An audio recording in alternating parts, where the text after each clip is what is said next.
Le Premier ministre a terminé son propos sur ces chapitres en exprimant la solidarité et la compassion du gouvernement au lendemain d'une attaque des terroristes et des ADF qui a conduit à la mort de plus de 35 compatriotes en chefferie des Bachou en territoire de Béni. Plusieurs compatriotes ont aussi été pris en otage. Les services habilités œuvrent à la libération de ces derniers. Et le Premier ministre a aussi dénoncé des violations répétées du cessez-le-feu par la coalition formée par l'armée rwandaise et les M23. Pour finir sa communication, le Premier ministre chef du gouvernement a informé le membre du Conseil de la réunion spéciale de conjoncture économique qu'il a présidée autour de la situation du franc congolais qui fait l'objet d'une spéculation factice sur le marché des changes, car les indicateurs de la Banque centrale du Congo montrent une stabilité de la monnaie nationale. Des mesures idoines ont été prises notamment pour combattre la spéculation délibérément entretenue et faire respecter les directives de la Banque centrale du Congo par les intervenants du marché de change. Au deuxième chapitre du Conseil de ministres de ce jour, relatif aux points d'information, État et administration du territoire, le vice-premier ministre, ministre de l'Intérieur, Sécurité, Décentralisation et Affaires coutumières, a présenté au Conseil l'État et l'administration du territoire qui reste dominé par la poursuite des opérations militaires contre les terroristes du M23 et les autres mouvements comme les ADF en province du Nord Kivu dans la partie du Grand Nord. Le ministre de l'Intérieur est aussi revenu sur la situation à Kwamut, avec les récents événements qui ont conduit à la mort de près de 12 compatriotes.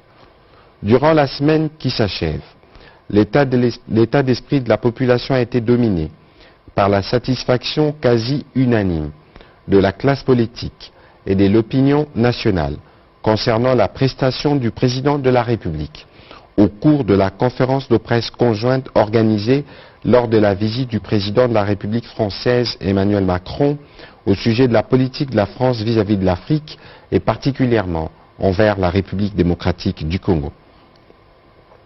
La célébration de la Journée internationale de la femme, sans manifestation festive en signe de solidarité avec la situation de l'agression de la partie est du pays par le Rwanda.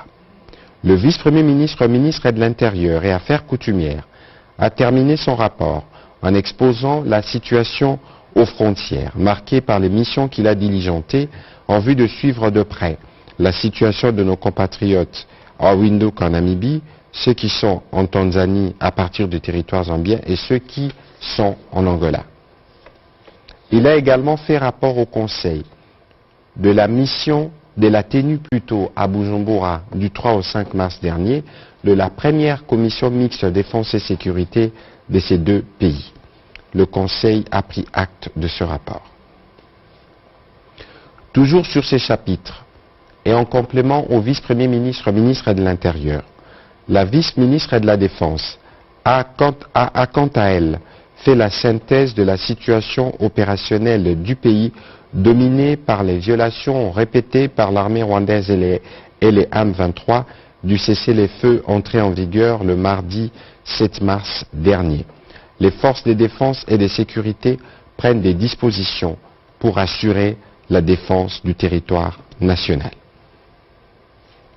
Au sujet de la situation sanitaire, le ministre ad interim de Transport et Voies de Communication, au nom du ministre de la Santé, Hygiène et Prévention en mission, a présenté au Conseil la situation globale de la santé dans le pays, principalement celle liée à la pandémie à la Covid-19. Il a fait savoir que la tendance à la 9e semaine de l'année 2023 est marquée par une baisse de l'incidence de cas de Covid-19. Il a été aussi noté une baisse du taux de positivité des tests passant de 0,7% à 0,5%, une absence de nouveaux cas importés et aucun décès enregistré.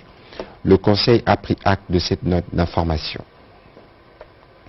Rapport sur le processus des cessions des droits et titres par la Régie des eaux, la SCTP, l'OEBK, la CVM et la SCPT au bénéfice du port en eau profonde de Banana. La ministre d'État, ministre du portefeuille, a présenté au Conseil le rapport lié au projet de construction du port en eau profonde de Banana, principalement sur l'aspect lié à la cession attendue des quelques entreprises du portefeuille de l'État, à savoir la Régie des eaux, la Société commerciale de transport et port, l'Organisation pour l'équipement de Banana Kinshasa, la Congolaise de voies maritimes et la Société commerciale de postes et télécommunications. La ministre d'État, ministre du portefeuille, a rassuré que toutes les entreprises du portefeuille ont déjà procédé à la cession des titres après décision par leurs organes statutaires. Ces entreprises ont transmis leurs différents titres aux conservateurs des titres immobiliers de Mwanda pour leur annulation. La ministre d'État, ministre du portefeuille, a été complétée respectivement par le ministre ad intérim de Transport, Voies de communication et des désenclavements, qui est revenu spécifiquement sur la cession des concessions de l'EEBK, ainsi que le ministre de Poste, Téléphone et Nouvelles Technologies de l'Information et de la Communication. Le ministre des Affaires foncières, qui a terminé ces chapitres, a quant à lui planché sur le processus de matérialisation de l'expropriation pour cause d'utilité publique dans les périmètres de construction du port en eau profonde de Banana. Le Conseil a pris acte de ce rapport. Cinquième point d'information portant sur le rapport de mission sur les visites de travail à la centrale hydroélectrique de Mwadingusha, à la centrale photovoltaïque de Lumbwe Fungurume et au site minier de Kamoa Copper SA. Le ministre des Ressources hydrauliques et de l'électricité a présenté les rapports de ces visites de travail effectuées respectivement à la centrale hydroélectrique de Mwadingusha, à la centrale photovoltaïque de Lumbwe Fungurume et au site minier de Kamoa Copper SA. Ces visites s'inscrivent dans la suite de la 83e réunion du Conseil de ministres qui s'est préoccupé des partenariats existants entre la SNEL SA et les opérateurs du secteur minier pour la production de l'électricité. Les constats faits dégagent ce qui suit. 1. Il existe un déficit énergétique dans les secteurs miniers, dont les chiffres exacts est à déterminer. 2. Les réseaux interconnectés SNEL SA nécessitent un renforcement pour arriver à son équilibre et éviter les surcharges. Plusieurs miniers sont raccordés à ces réseaux sans respect des normes et des spécifications de charge. La demande de charge de la plupart des miniers n'est pas quantifiée. La nécessité de réguler les bassins qui comportent plusieurs chutes et plus d'une centrale hydroélectrique. L'énergie photovoltaïque qui a un caractère intermittent ne peut être efficiente que dans un mix énergétique.